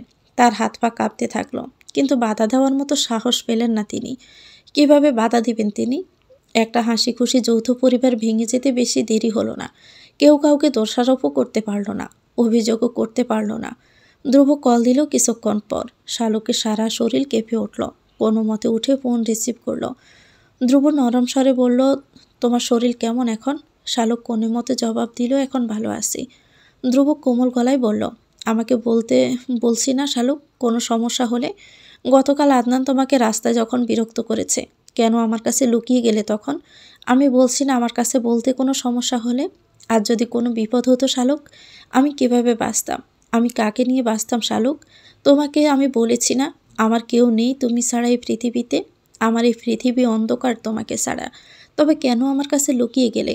আমাকে কথা দাও শালুক, আর কখনো আমার কাছে এমন কিছু লুকাবে না যা তোমার ক্ষতির কারণ হতে পারে। শালুক কেঁদে ফেলল। ভেবেছিল ধ্রুব তাকে ভুল বুঝবে। এখন ধ্রুবর কথা শুনে শালুকের সব ভয় কেটে গেল। জর্জরা করে উঠল শালুক। জীবনে এরকম বোঝার মতো একটা মানুষ থাকলে কি আর লাগে সুখী হতে? শালুক কথা দিল আর কখনোই সে কোনো কথা লুকিয়ে যাবে না, যা তার বিপদের কারণ হতে পারে। নিজেদের সব জিনিসপত্র গুছিয়ে হাসনা বেগম অপেক্ষা করতে লাগলেন ব্যান আসার। জিনিসপত্র তেমন কিছুই না, জামা কাপড়, বই খাতা, নিজেদের কিছু হাঁড়ি পাতিল। আদিবা বেগম শক্ত হয়ে বসে আছেন চেয়ারে। হাসনা বেগমের বাড়ি থেকে চলে যাওয়ার সিদ্ধান্ত জানার পর থেকে তার বোন ভীষণ উতলা হয়ে আছে। একবার ছেলের ঘরে গিয়ে অত্যন্ত বিশ্রীভাবে কিছু কথাও বলে এসেছেন তিনি, কিন্তু শেষ পর্যন্ত হিসেব করে দেখলেন মেয়ে দুটোকে ভালো রাখতে হলে এর চাইতে উত্তম সিদ্ধান্ত আর কিছু নেই। আদনানকে বাড়ি থেকে তাড়িয়ে দিতে চাইলে কি আদনান যাবে? তার যদি লজ্জা থাকতো তবে সে প্রথম দিনই এরকম ঘটনার পরেই লজ্জায় অপমানে চলে যেত বাড়ি থেকে। কিন্তু সে যায়নি কোথাও, গাঁট হয়ে বসেছিল। আর যদি যাইও এখন বাড়ি ছেড়ে, তবুও কতদিন? 2 মাস, 3 মাস, 4 বছর, 1 বছর? সেই তো বাড়িতে তো আসবেই। তখনও যদি ওর স্বভাব ভালো না হয়, এ বাড়িতে থাকলে ও যদি আবারও এরকম প্রতিশোধ পরায়ণ হয়ে কারো কোনো ক্ষতি করে বসে। শাপলা শালুককে নিজে মেয়ের মতোই দেখেছেন তিনি। আফিফা আর ওদের মধ্যে কখনোই বিভেদ করেননি। তেমনই ব্যবহার করছে হাসনা তার ছেলে মেয়েদের সাথে। তিন যা বোনের মতো ছিলেন। কেউ কখনো কারো বাচ্চাকে বাঁকা চোখে দেখেনি। সেখানে শাপলা শালুকের কোনো ক্ষতি হলে তার কলিজায় গিয়ে লাগবে, এটাই স্বাভাবিক। আর এটা স্বাভাবিক বলেই তেমনি হাসনা বেগম আদনানকে বাড়ি থেকে বের করে দেওয়ার জন্য কাউকে বলছেন না। মায়ের বন্ধনের মতো কঠিন কোনো শিকল কি এই দুনিয়ায় আছে আর? বাজারে একটা 4 রুমের বাসা ঠিক করে ফয়েজ সাহেব ভ্যান নিয়ে এলেন বাড়িতে। ভ্যান চালককে সাথে করে নিয়ে নিজে সব কিছু ভ্যানে তুললেন। বিদায় বেলায় হাসনা বেগম শাশুড়ি মাকে জড়িয়ে ধরে বিলাপ করতে শুরু করলেন। কাঁদতে কাঁদতে অবচেতন হয়ে গেলেন প্রায়। তারপর হুঁশ ফিরতে স্বামীকে চিৎকার করে বললেন, আমি যাব না। আমি এই সংসার ছেড়ে, আব্বা আম্মা বাবিদের ছেড়ে কোথাও যাব না। এ বাড়ির প্রতিটি দেওয়ালে, প্রতিটি ইটের কণার মধ্যে আমি ভালোবাসার ছবি দেখেছি। আমি এ বাড়ি থেকে কোথাও যাব না। নুরুল ইসলাম সাহেব পুত্রবধূর সামনে দাঁড়িয়ে বললেন, পাগলামি করো না বৌমা, আমাদের সবার জন্যই ভালো হবে এটা। আমার নাতনিরা নিরাপদে থাকবে। হাসনা বেগম বললেন, আমি পারবো না আব্বা, আমি মরেই যাব। একা একা আমি থাকতে পারবো না। রোজ সকালে সবার জন্য নাস্তা বানানো, মায়ের সুপারি কেটে দেওয়া, সবাইকে বেড়ে খাওয়ানো, অলস বিকেলে সবাই মিলে গল্প করা, কাজ করা নিয়ে ফরিদার সাথে অভিমান করা, বড়ভাবি রান্নাঘরে দেরিতে আসলে মুখ ফুলিয়ে রাখা, মায়ের জন্য অল্প ঝালে অল্প মশলায় আমি ছাড়া কে রান্না করবে আব্বা? বড়বাবের মাথা ব্যথা শুরু হলে আমি না থাকলে কে তার মাথা মালিশ করে দিবে? এই যে পরিতে এত বড় হয়েছে, এখনও পায়ের নখ সুন্দর করে কাটতে পারে না। আমি না থাকলে ওকে পায়ের নখ কে কেটে দিবে সুন্দর করে? রাত বিরাতে ছেলেমেয়েরা পড়তে বসলে যখন বলবে ছোট চাচির হাতে নুডলস খাবো, পাস্তা খাবো, তখন কে বানিয়ে দিবে ওদের? বড়বাবি চুলার পাশে বেশিক্ষণ থাকতে পারেন না, গরমে তার মাথা ব্যথা করে। ফরিদা এখনও রান্নার লবণ চাকতেই জানে না। মতির মা তরকারি কাটতে গেলে বছর লাগিয়ে দেয়। আমি না থাকলে তো বড়বাবিকে সারাক্ষণ চুলার পাশে দাঁড়িয়ে থাকতে হবে। ফরিদা লবণ কম বেশি কিছুই বুঝবে না। আমি কিভাবে যাব আব্বা? আমার যে কত দায়িত্ব আছে এই বাড়ির সবার প্রতি। স্বার্থপর মানুষের মতো কিভাবে নিজের সুখ, নিজের ভালো থাকার কথা চিন্তা করে সবাইকে ছেড়ে চলে যাব আব্বা? আমার তো আব্বা আম্মা মারাই গেছেন। আপনারাই তো আমার আব্বা আম্মা। আমি যে মন ভরে আব্বা আম্মা বলে ডাকতে পারবো না। নিজের মাকে মনে পড়লে আমার পায়ের পাশে গিয়ে বসে থাকতে পারবো না। আমি এত কিছুর অভাব সহ্য করতে পারবো না আব্বা। কেউ কোনো কথা বলতে পারল না। সবার কপাল বেয়ে জল গড়িয়ে পড়ছে। ফয়েজ আহমেদ স্ত্রীকে কোনোভাবে বোঝাতে পারলেন না।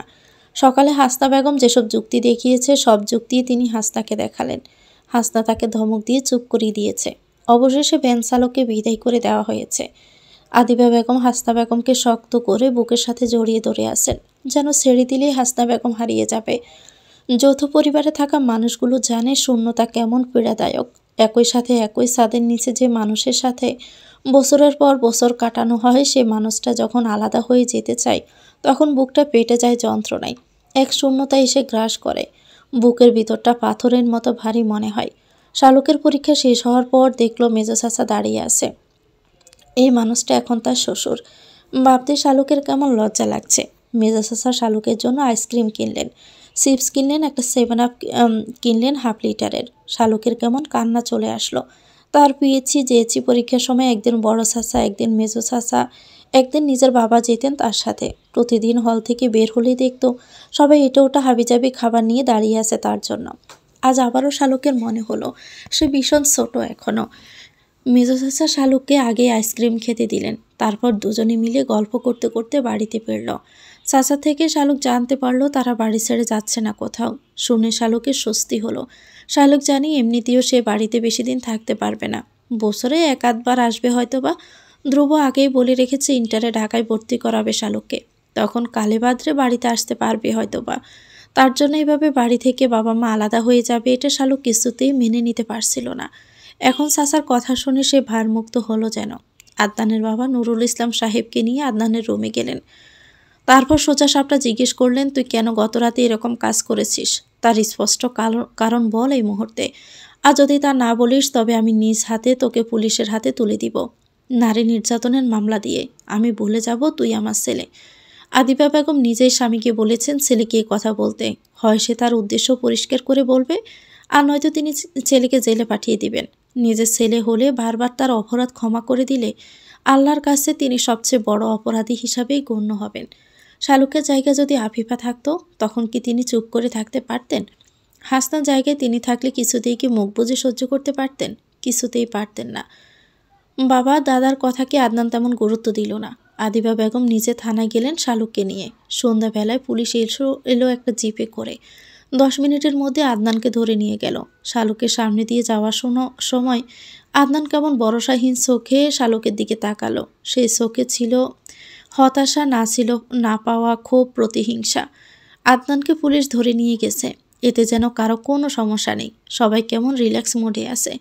বিশেষ করে বড় চাচি যেন একেবারে নির্বার লাগছে। অন্য দিনের চাইতে আজকে তাকে বেশ প্রফুল্ল লাগছে। সবাই মিলে চা খেলো, চারমুড়ি খেলো। এরপর রাতের রান্না বসাতে গেল 3 যা মিলে। শালুক পড়তে বসলো। একটু আগেই ধ্রুবর সাথে কথা বলেছে। ধ্রুবকে সব জানিয়েছে শালুক। ধ্রুব সব শুনে বলল, অন্তত তোমার পরীক্ষা শেষ হওয়া পর্যন্ত যাতে থানায় আটকে রাখে তাহলেই আমি নিশ্চিন্ত। নিশাকে পড়াতে যাওয়ার সময় ধ্রুব কিছুক্ষণ ভেবে চিন্তে নিল। আজ যদি নিশা আগের দিনের মতো করে তবে ধ্রুব আজকে টিউশনি ছেড়ে দিবে বলে সিদ্ধান্ত নিল। টাকার মায়া করে নিজেদের সম্পর্কের মধ্যে ধ্রুব তৃতীয় ব্যক্তির আগমন কিছুতেই সহ্য করবে না। না হয় খুব অভাবে দিন কাটাবে স্বামী স্ত্রী দুজনেই, তবুও যেই কারণে নিজেদের সম্পর্কে ভুল বুঝাবুঝি সৃষ্টি হতে পারে সেই রিস্ক ধ্রুব নিবে না। নিশা আজও আগেই এসে বসে আছে। ধ্রুব গিয়ে চেয়ারে বসল। তারপর হিসাব বিজ্ঞান বই বের করে নিশাকে গম্ভীর মুখে বলল, এই অঙ্কটা করো। গতকাল একটা করিয়েছি এটার মতোই। নিশা ড্রয়ার থেকে একটা বক্স বের করলো। তারপর ধ্রুবর দিকে এগিয়ে দিয়ে বলল, এটা আপনার জন্য। ধ্রুব রাগী স্বরে জিজ্ঞেস করলো, কি এটা? নিশা মাথা নিচু করে বলল, একটা ফোন। আমার বাবা পাঠিয়েছেন আপনার জন্য। ধ্রুব নিশার দিকে তীক্ষ্ণ দৃষ্টিতে তাকিয়ে বলল, তোমার বাবা কি আমাকে দেখেছেন কখনো? আমাকে কি চেনেন তিনি? নিশা ভয় পেয়ে গেল। তারপর বলল, চেনেন তো, আম্মু তো বলেছেন আপনার কথা বাবাকে। ধ্রুব জিজ্ঞেস করলো, আমার জন্য ফোন উনি কেন পাঠাবেন? নিশা বলল, আপনার ফোনটা তো বাটন ফোন, তাই পাঠিয়েছেন। ধ্রুব জিজ্ঞেস করলো, আমার বাটন ফোন সেটা তোমার বাবা কিভাবে জানেন? নিশা ঘামতে লাগলো। ধ্রুব তাকে এত প্রশ্ন করবে সে বুঝেনি। এটা মূলত তার জন্যই পাঠিয়েছে। সে ধ্রুবর হাতে বাটন ফোন দেখে ঠিক করে রেখেছে এই ফোনটা ধ্রুবকে গিফট করবে। সে দিচ্ছে বলে নিশ্চয় ধ্রুব নিবে না, নিশা জানে, তাই বাবার কথা বলল। ধ্রুবর প্রশ্ন শুনে নিশা বলল, আম্মু বলেছে বাবাকে। ধ্রুবর সাথে সাথে নিশার মাকে ডাকতে লাগলেন। নিশার মা আফসানা বেগম উদ্বিগ্ন মুখে জিজ্ঞেস করলেন, কি হয়েছে স্যার? ধ্রুব হেসে জিজ্ঞেস করলো, এটা নিশার ফোন না আন্টি? আফসানা বেগম বললেন, হ্যাঁ স্যার, গত পরশু পাঠিয়েছে ওর বাবা ওর জন্য। ও গত মাসে ওর বাবাকে বলেছিল ওর জন্য একটা ফোন দিতে। নিশা ভয়ে চমকে ওঠে। তড়িঘড়ি করে বলল, কি বলছ আম্মু? এটা তো তুমি বলেছিলে বাবাকে স্যারের জন্য একটা ফোন পাঠাতে। স্যারের হাতে একটা বাটন ফোন দেখে আফসানা বেগম হতভম্ব হয়ে গেলেন। বুঝতে পারলেন মেয়ে কেন গড়বড় করছে, তাই আমতা আমতা করে বললেন, না মানে হ্যাঁ আমি বলেছিলাম আসলে। আপনি নিন না ফোনটা। ধ্রুব হেসে ফেলল। নিশার মাঝে মিথ্যে বলছে তা সে বুঝতে পারল স্পষ্ট। হেসে বলল, দেখুন আন্টি, আমি এখানে নিশাকে ফ্রি পড়াচ্ছি না, পড়ানোর বিনিময়ে বেতন নিচ্ছি। আমার যা আছে তাতেই আমি সন্তুষ্ট। আমার বাটন ফোনই চলে। অ্যান্ড্রয়েড ফোনে যেদিন প্রয়োজন মনে হবে সেদিন আমি নিজেই কিনে নিব। কারো অনুগ্রহ আমার কখনোই সহ্য হয় না। আমার যা আছে তাই আমার জন্য যথেষ্ট। আমি আন্তরিকভাবে দুঃখিত আন্টি, এই ফোনটা আমি নিতে পারছি না। আর আরেকটা কথা, আমি আগামীকাল থেকে আর আসবো না নিশাকে পড়াতে। আপনি প্লিজ অন্য টিচার দেখবেন ওর জন্য। আমি এখন আসছি। আসসালামু আলাইকুম। নিশার মা কিছুই বুঝে ওঠার আগে ধ্রুব বাসা থেকে বের হয়ে গেল। রাস্তায় এসে ধ্রুব স্বস্তির নিঃশ্বাস ফেলল। তারপর হঠাৎ করে শালুককে কল দিল। শালুক হ্যালো বলতে ধ্রুব বলল, আমি তোমাকে ভালোবাসি শালুক। আমি তোমাকে ভীষণ ভীষণ ভীষণ ভালোবাসি। আজীবন আমি তোমাকেই ভালোবাসবো শালুক। তুমি সারা জীবন আমার হয়ে থেকো। আমি প্রমাণ করে দিব, এক নারীতে আবদ্ধ থাকে যে পুরুষ, সেই পুরুষের চাইতে সুখী আর কেউ হয় না। আমি তোমাকে ভীষণ রকম ভালোবাসি। তারপর শালুককে কিছু বলার সুযোগ না দিয়ে কল কেটে দিল। আনন্দে শালুকের দুচোখ টলমল করতে লাগলো। মনে হলো এই পৃথিবীতে সে সবচেয়ে সুখী মেয়ে, যার এরকম একটা স্বামী আছে যে তাকে ভীষণ ভালোবাসে। শালুকের সব পরীক্ষা শেষ হতে 15 দিন সময় লাগলো। পরীক্ষা যেদিন শেষ হলো সেদিনই শোরুম থেকে বের হয়ে ধ্রুব গাড়িতে উঠল। শালুককে আগে বলে রেখেছে রেডি হয়ে থাকতে। শালুকের কেমন শূন্য শূন্য লাগছে চলে যাওয়ার কথা শুনেই। আবার কবে আসবে কে জানে। কতদিন হয়ে যাবে কারো সাথে দেখা হবে না, বাবা মাকে দেখবে না। স্কুল থেকে ফিরে শালুক উদাস হয়ে বসে রইল। আনমনা হয়ে ভাবতে লাগলো সবার কথা। আজ চলে গেলে আবার কবে যে সবার সাথে দেখা হবে কে জানে। আর এসএসসি পরীক্ষা যখন শেষ হয়ে যাবে তখন তো আর আসা হবে না এই বাড়িতে। এভাবে কি আর পারবে সবার সাথে সময় কাটাতে? কিছু সময় জীবন থেকে একবার চলে যাওয়ার পর হাজারো সময় সুযোগ এলেও সেই মধুর সময়টা আর আসে না। কোনো একদিন শালুকের এই সময় হবে, বৃদ্ধ বয়সে অপরন্ত সময় থাকবে, তখন এভাবে বিপদে ফেলার মতো কেউই থাকবে না, কাউকে নিয়ে দুশ্চিন্তা করতে হবে না। কিন্তু এই যে এখন বাবা মা, চাচা চাচি, দাদা দাদি এরা সবাই কি থাকবে তখন? তখন কি মানসিকতা এখনকার মতো থাকবে? এসব ভাবতে ভাবতে শালুকের চোখের জলে ভিজে গেল। শাপলা কলেজ থেকে এসে শালুকের পাশে বসে জিজ্ঞেস করলো, কি হয়েছে তোর? শালুক বোনকে ধরে কেঁদে উঠল। কাঁদতে কাঁদতে বলল, আজকে চলে যাব আপা, ধ্রুব ভাই আসতেছে আমাকে নিতে। শাপলার মনটা ভীষণ খারাপ হলো শুনে। বোনের চোখের জল মুছে দিয়ে বলল, আমাদের ভাগ্যটা এরকম কেন বলতো? কত হাসি খুশি ছিলাম আমরা, কত সুখী ছিলাম আমরা সবাই, অথচ একটা জ্বরে আমাদের সব লণ্ডভণ্ড হয়ে গেছে, সবার মাঝে দূরত্ব সৃষ্টি হয়ে গেছে। নয়না আপাও আর আসে না, আপিপা আপারও বড় আপাকে আসতে দেয় না। তুই চলে গেলি কত দূরে, আমি একেবারে একা হয়ে গেছি রে। নিজেকে বড় নিঃসঙ্গ লাগে এখন, মনে হয় এক মরুভূমিতে একা বেঁচে আছি। মা চাষিরা সবাই নিজেদের কাজে ব্যস্ত, দিবা ছোট মানুষ ও ওর মতো থাকে, নিজেকে মনে হয় একা নিঃসঙ্গ তাল গাছের মতো। ডানা থাকলে আমিও উড়ে যেতাম, এখন ডানার অভাবে একা দাঁড়িয়ে আছি। আমাকে ছেড়ে তোরা সবাই চলে গেলি নিজ নিজ ঠিকানায়। শালুকের মন খারাপ হলো আরও বেশি বোনের কথা শুনে। আসলেই তো, ধ্রুবর সাথে তো তার দিন কেটেই যায়। শাপলা একা বাড়িতে থাকে কিভাবে, ওর জানি কেমন লাগে। শাপলা বলল, আয় তোর ব্যাগ গুছিয়ে দেই। দুই বোন মিলে ব্যাগ গুছাতে লাগলো। রান্নাঘরে হাসনা বেগম ভীষণ ব্যস্ত।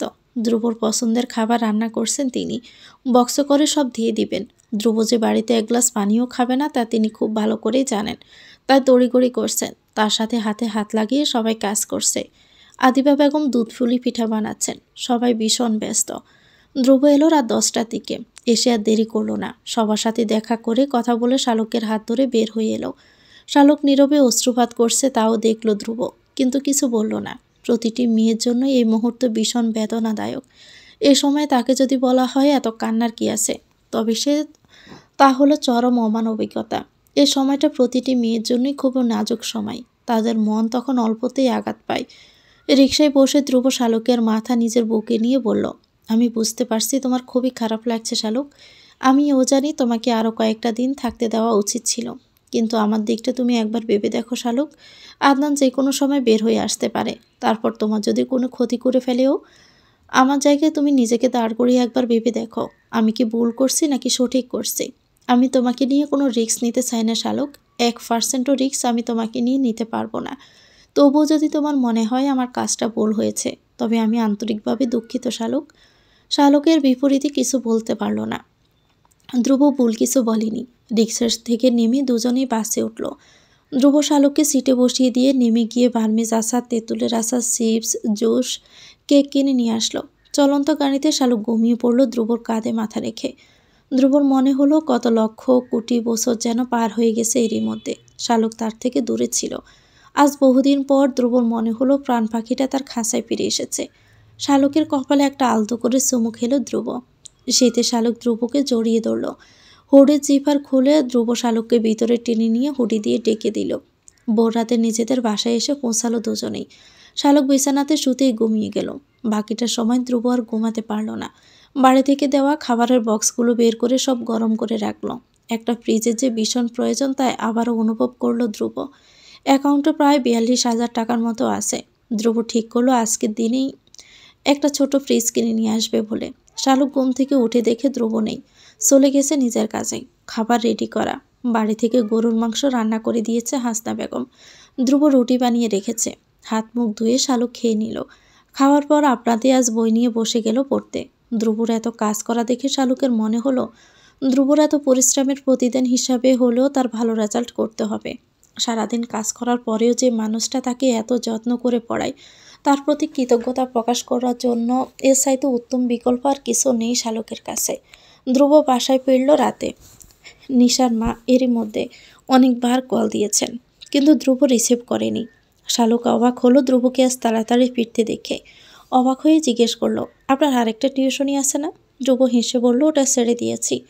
শালুক বুঝতে পারলো না কেন ছেড়ে দিয়েছে, কিন্তু আর কিছু জিজ্ঞেসও করলো না। ধ্রুব শোরুমের ইউনিফর্ম চেঞ্জ করে বলল, তুমি একটু বাজারের ব্যাগগুলো খুলে রাখো, আমি গোসলটা সেরে নেই। ফ্রিজ কিনেছি একটা, আমার ফোনে কল আসলে রিসিভ করিও। বাসার সামনে এসে ওনারা কল দিবেন। শালুক চোখ বড় বড় করে তাকালো, তারপর বলল, এই শীতের মধ্যে গোসল করবেন? ধ্রুব হাসল। ধ্রুব লাজুক হাসি দেখে শালুক ব্রু কুঁচকে তাকালো। শালুককে পিছন থেকে জড়িয়ে ধরে ধ্রুব বলল, কৃতজ্ঞতা প্রকাশ করো বোকাফুল। তোমাকে যে খুব সকালে ঠান্ডা পানি দিয়ে গোসল করার কষ্ট দিচ্ছি না, আমার অভ্যেস আছে। শালুক বুঝতে পারল না ধ্রুবর কথা। ধ্রুব বাথরুমে ঢুকে যাওয়ার পর শালুক বুঝলো ধ্রুব কি বলেছে। এমনিতে আগে থেকেই শালুক একটু আধটু জানতো, কিন্তু বাড়ি যাওয়ার পর দাদি তাকে স্বামী স্ত্রীর সম্পর্ক নিয়ে অনেক কথা বলেছে। সেসব শুনে শালুক লজ্জায় রক্তিম হয়ে গেছে। আজ ধ্রুবর মুখে এই কথা শোনার পর শালুকের নিজেকে ভীষণ বোকা বলে মনে হলো। আসলেই তো সে বোকা। ধ্রুব তাকে কি এমনি এমনি বোকাফুল বলে না। লজ্জায় শালুকের কান গরম হয়ে উঠল। ধ্রুবর কল এলো সেই সময়। ধ্রুব জিজ্ঞেস করলো বাথরুম থেকে কে কল দিয়েছে। শালুক বলল, নাম সেভ নেই, আননোন নাম্বার। ধ্রুব গায়ে সাবান মাখতে মাখতে বলল, রিসিভ করে কথা বলো, আমাদের ফ্ল্যাটের নাম্বার বলে দাও, আমি বের হচ্ছি। শালুক রিসিভ করতে ওপাশ থেকে নিশা কান্না করতে করতে বলল, স্যার কেন চলে গেলেন এভাবে? আমি কি অপরাধ করেছি স্যার? আমি থাকতে পারবো না আপনাকে না দেখে, প্রমিস করছি স্যার। আর কখনোই আপনার কথার অবাধ্য হব না। আপনার যেভাবে পছন্দ আমি সেভাবেই চলবো। আম্মু আমাকে খুব বকেছে আপনি আর আসবেন না শুনে। আর এরকম হবে না স্যার, আপনি প্লিজ আসুন। শালুক হতভম্ব হয়ে শুনতে লাগলো সব। ধ্রুবর স্টুডেন্ট ছেলে নাকি মেয়ে তা শালুক কখনো জানতেও চায়নি। ধ্রুবও কখনো বলেনি। শালুক ভেবেছে ছেলে স্টুডেন্ট, কিন্তু মেয়ে স্টুডেন্ট জানতে পেরে শালুকের হাত পা কেমন কাঁপতে লাগলো। বয়ে শালুক কল কেটে দিল। লুঙ্গি পরে ধ্রুব বের হয়ে এলো। চুল মুছতে মুছতে বলল, কি বললো ওরা? এসেছে? শালুক মাথা নিচু করে বলল, আপনার স্টুডেন্ট কল দিয়েছে, আপনি তাকে পড়াতে যাচ্ছেন না বলে খুব কষ্ট পাচ্ছে সে। শালুকের কথায় ধ্রুব বিষাদের সুর শুনতে পেল। মুচকি হেসে শালুককে জড়িয়ে ধরে বলল, বিশ্বাস করো শালুক, তুমি ছাড়া আমার এই পৃথিবীতে আর কোনো পিছুটান নেই। আমার জন্য কে কষ্ট পেল, কে মরে গেল, সেসবে আমার কিছুই যায় আসে না, কিচ্ছু না। আমার মাথা ব্যথা শুধু আমার বোকা ফুলকে নিয়ে। আমার জন্য সে কষ্ট না পেলেই হলো। ওর নাম নিশা, 3 মাস পড়িয়েছি ওকে আমি। মেয়েটাকে আমি বলেছি যে আমি বিবাহিত, ওর সামনে বসেও তোমার সাথে কথা বলেছি, কিন্তু ও বিশ্বাস করতে চাইছে না। এজন্যই ওকে পড়া বন্ধ করে দিয়েছি। এজন্য তুমি যদি আমাকে ভুল বুঝে মন খারাপ করে থাকো, তবে আমার চাইতে কষ্ট আর কেউ পাবে না। শুধুমাত্র তোমার আমার মধ্যেখানে তৃতীয় ব্যক্তি হিসাবে নিশা যাতে ঢুকতে না পারে, তার জন্যই আমি ওর থেকে নিজেকে সরিয়ে নিয়েছি। এরপর আমার আর কি করার আছে বলো? শালুক ছলছল চোখে তাকিয়ে রইল ধ্রুবর দিকে। তারপর বলল, আমি আপনাকে ছাড়া থাকতে পারবো না। আমার খুব খারাপ লেগেছে। কেন লেগেছে আমি তাও জানি না, তবে আজকে এটুকু অনুধাবন করতে পেরেছি, আদনানের কথা শুনলে আপনার কাছে কেমন কষ্ট লাগতো। এতদিন আপনার সেই কষ্ট আমি অনুভব করতে পারতাম না, কিন্তু আজকে হাড়ে হাড়ে টের পাচ্ছি সেই যন্ত্রণা। আমি ছাড়া যেমন আপনার আর কেউ নেই, আজ এই মুহূর্তে ভীষণভাবে অনুধাবন করছি, আপনি ছাড়া আমারও এই পৃথিবীতে একান্ত আপন বলে কেউ নেই। আমি আপনাকে হারাতে পারবো না। শালুক নিজেই ধ্রুবকে জড়িয়ে ধরল। শালুকের কান্না দেখে ধ্রুবও চুলে হাত বুলিয়ে দিল। তারপর শালুকের মুখের উপরের দিকে তুলে একটা চুমু খেল। সারা শরীর কেঁপে উঠল শালুকের। মনে হলো বৈদ্যুতিক শট খেয়েছে সে। শালুক নিজে আরও শক্ত করে জড়িয়ে ধরল ধ্রুবকে। সে চরম রোমান্টিক মুহূর্তে নিষ্ঠুরের ন্যায় ধ্রুব কল এলো, ফ্রিজ নিয়ে এসেছে। লজ্জা পেয়ে শালুক বারান্দায় ছুটে গেল। মাস শেষ হতেই ধ্রুব টের পেল সামনের দিনগুলো তার জন্য বেশ কঠিন হয়ে যাচ্ছে, যদি না এর মধ্যে সে আরেকটা টিউশনি জোগাড় করতে না পারে। সামনের মাসে ফাইনাল পরীক্ষা ধ্রুবর। ভার্সিটিতে ফি বাবদ অনেক টাকা খরচ হয়ে গেছে। এরপর আবার ফ্রিজ কিনতে হয়েছে। ফ্রিজ কেনার পর ধ্রুব জমানো টাকা ছিল 9,000। বেতনা 2টি টিউশনি থেকে পাচ্ছে 22,000 টাকা। বাসা ভাড়া দিতে হচ্ছে 15,000 টাকা। এর উপর মাসে বিদ্যুৎ বিল যায় প্রায় 1,000 টাকা। ধ্রুবর ভাড়া যায় মাসে 2,000। বাকি 4,000 টাকা দিয়ে সারা মাস চালাতে হয়। প্রতিদিন খাবারে মাছ মাংস না থাকলেও ধ্রুবর কেমন লজ্জা লজ্জা লাগে। তার মনে হয় যে শালুককে ভালো রাখতে পারছে না। শালুক হয়তো এসব দিয়ে খেতে পারছে না আরাম করে। খাবার সময় ধ্রুবর বেশ খারাপ লাগে। ইদানিং সকালে আর রাতে খেতে বসলে ধ্রুবর মাছ মাংস খেতে চায় না। শালুক বুঝতে পারছে না ধ্রুবর সমস্যা কোথায়। বাসায় আসলে ধ্রুবর চেহারায় কেমন চিন্তার ছাপ দেখতে পায় শালুক। কিন্তু কেন এত চিন্তা করছে ধ্রুব, সেটাই বুঝে উঠতে পারছে না শালুক। ধ্রুবর এই চিন্তিত চাহনি শালুকের সহ্য হলো না। ভীষণ কান্না পায় শালুকের ধ্রুবকে এভাবে বিমর্ষ হয়ে থাকতে দেখলে। ধ্রুব হন্য হয়ে আরেকটা টিউশনি খুঁজছে, কিন্তু কিছুতেই সময় মিলছে না তার।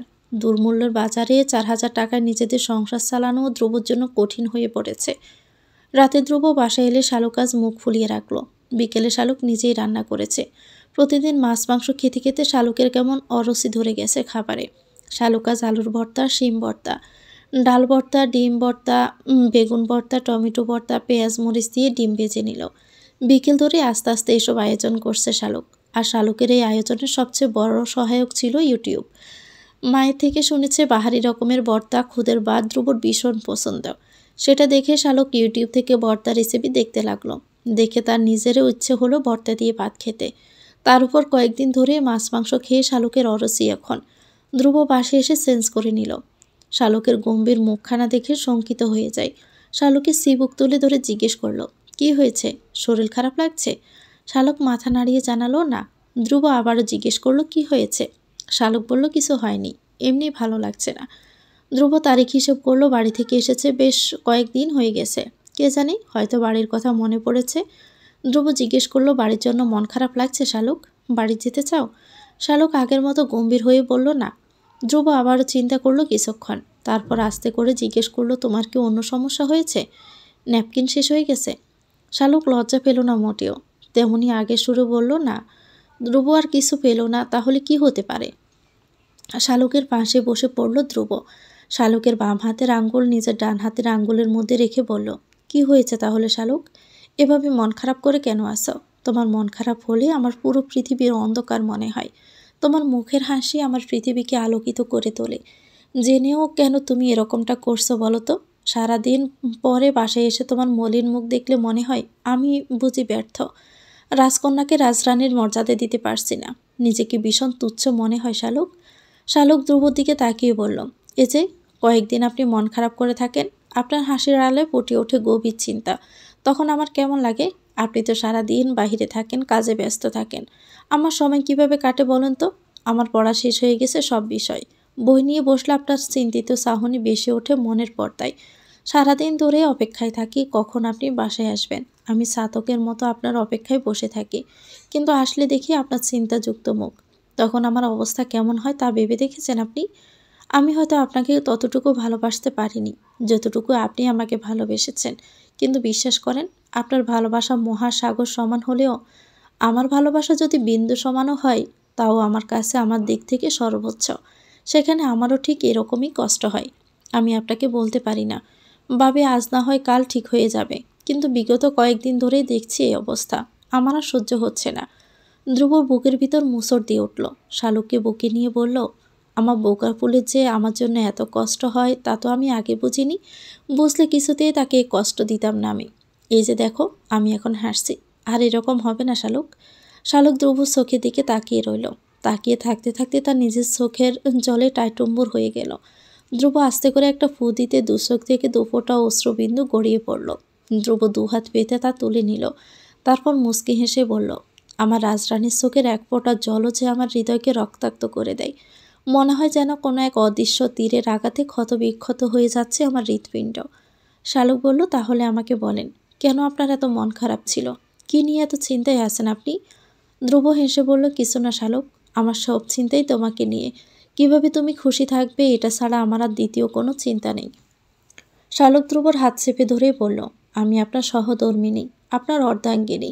আপনার সমস্যা মানেই আমার সমস্যা, আপনার কষ্ট মানেই আমার কষ্ট। আমার কষ্টের ভাগিদার যেমন আপনি ছাড়া দ্বিতীয় কেউ হতে পারবে না, তেমনি আপনার সকল কষ্ট চিন্তা ভাবনার অর্ধেক ভাগিদারও আমি। আমাকে বলেন, আপনার কি হয়েছে? ধ্রুব মুচকি হেসে বলল, আমার শালুক তো দেখি মাশাল্লাহ অনেক বুঝদার হয়ে গেছে, অনেক গুছিয়ে কথাও বলতে শিখেছে। বিশ্বাস করো, আমি তোমার চিন্তাই করছি, কিভাবে তোমাকে ভালো রাখতে পারবো এটাই ভাবছি শুধু। মনে হচ্ছে আমি তোমাকে সেভাবে রাখতে পারছি না যেভাবে চাচা চাচি তোমাকে যত্নে রাখত। আমার সেই সামর্থ্য এখনও হয়নি। এ ব্যাপারটা আমাকে ভীষণ পীড়া দেয়। শালুক বলল, আপনি আমাকে যেভাবে ভালোবাসা দিয়ে যত্নে রেখেছেন, আমি বুকে হাত দিয়ে বলতে পারি পৃথিবীর সবচেয়ে ধনী ব্যক্তির স্ত্রীও তার স্বামী থেকে এই ভালোবাসা পাচ্ছে না। আমার কোনো অসুবিধা হচ্ছে না কোনো কিছুতেই। জানি না জীবনে কোনো দিন কোনো পুণ্য করেছি কিনা নিজের অজান্তে, তার বিনিময়ে আল্লাহ আমার জোর আপনার সাথেই মিলিয়ে দিয়েছে। ধ্রুবর বুকের ভিতর কেমন যেন খুশির জোয়ার বইতে লাগলো শালুকের কথা শুনে। তার মানে তার শালুক তাকে পেয়ে খুশি। ধ্রুব মনে মনে আল্লাহকে বলল, এ মেয়েকে যেন আমি আমার জীবনের শেষ পর্যন্ত খুশি রাখতে পারি। আর সব কিছু, আর কিছু চাওয়ার নেই আমার। ধ্রুব হাত মুখ ধুয়ে রান্না করে গেল।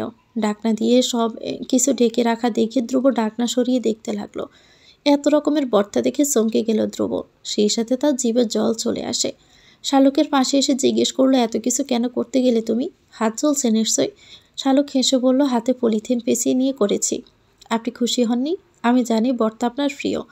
ধ্রুব হাসল, তারপর বলল, বাহ, আমার বউয়ের দিকে আমার পছন্দ অপছন্দ নিয়েও ভাবনা রয়েছে।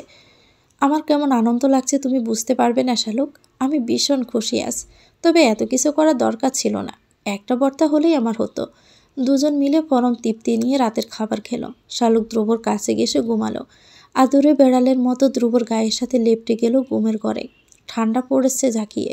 ধ্রুব বুকের মধ্যে টেনে নিল শালুককে। তারপর শক্ত করে জড়িয়ে ধরে রাখলো। আদনান বাড়িতে ফিরল 1 মাস 15 দিন পর। আদিবা বেগম আদনানকে বসার রুমে দেখে ভূত দেখার মতো চমকে উঠলেন। তারপর তেড়ে গিয়ে বললেন, কেন এসেছিস সেই বাড়িতে? তোকে কে ঢুকতে দিয়েছে? আদিবা বেগমের চিৎকারে হাসনা বেগম ছুটে এলেন। বড় যাকে জড়িয়ে ধরে বললেন, আমি ওর জামিন করে ছাড়িয়ে এনেছি ভাবি। আপনার পায়ে পড়ি, আপনি ওকে আর কিছু বলবেন না। আমি জানি ভাবি আপনার কেমন বুক পড়ে ওর জন্য। ভাবি, আদনান এই বাড়ির বড় ছেলে।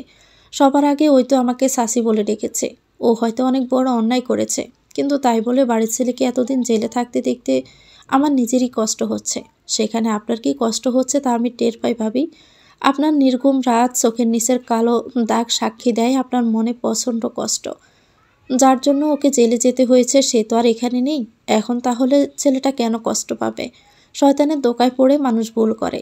আদনান হয়তো নিজের ভুল বুঝতে পেরেছে এতদিনে। ওকে আর শাস্তি দিয়েন না। আদিবা বেগম হাসনা বেগমকে ছেড়ে দিয়ে আদনানের সামনে এসে দাঁড়ালেন। তারপর হঠাৎ করে আদনানের চুল খামচি দিয়ে ধরে বললেন, এখনই ক্ষমা চা তুই হাসনার পায়ে ধরে। তোকে দুধ কলা দিয়ে সবাই আদর করে বসেছে পরিবারের বড় ছেলে বলে, কিন্তু সেই তুই কালসাপ হয়ে সবল দিলি বাড়ির মেয়েকে। ক্ষমা চা তো চাচের পা ধরে। ওর জায়গায় আমি থাকলে জীবনেও তোকে ছাড়িয়ে আনতাম না। আদনান মাথা নিচু করে বলল, জানি মা, এটুকু বুঝতে পারছি এতদিনে সবাইকে কী পরিমাণ আমি কষ্ট দিয়েছি। আমি আর দেশে থাকবো না মা। তোমাদের সবাইকে সুখী করতে সিদ্ধান্ত নিয়েছি বাহিরে দেশে চলে যাব। তখন আর তোমাদের কারো আমাকে নিয়ে ভয় পেতে হবে না। আমার একটাই আফসোস মা, আমার মনের কথাটা আমি কাউকে বুঝিয়ে বলতে পারিনি। তো ভিউয়ার্স, গল্পটির নাম হচ্ছে শালুক ফুলের লাশ নেই। লিখেছেন রাজিয়া রহমান। এটা গল্পের 5ম অংশ। পরবর্তী অংশে শেষ করে দেওয়া হবে। পরবর্তী অংশ পেতে চ্যানেলটিকে সাবস্ক্রাইব করে আমাদের সাথে থাকবেন। আল্লাহ হাফেজ। আসসালামু আলাইকুম।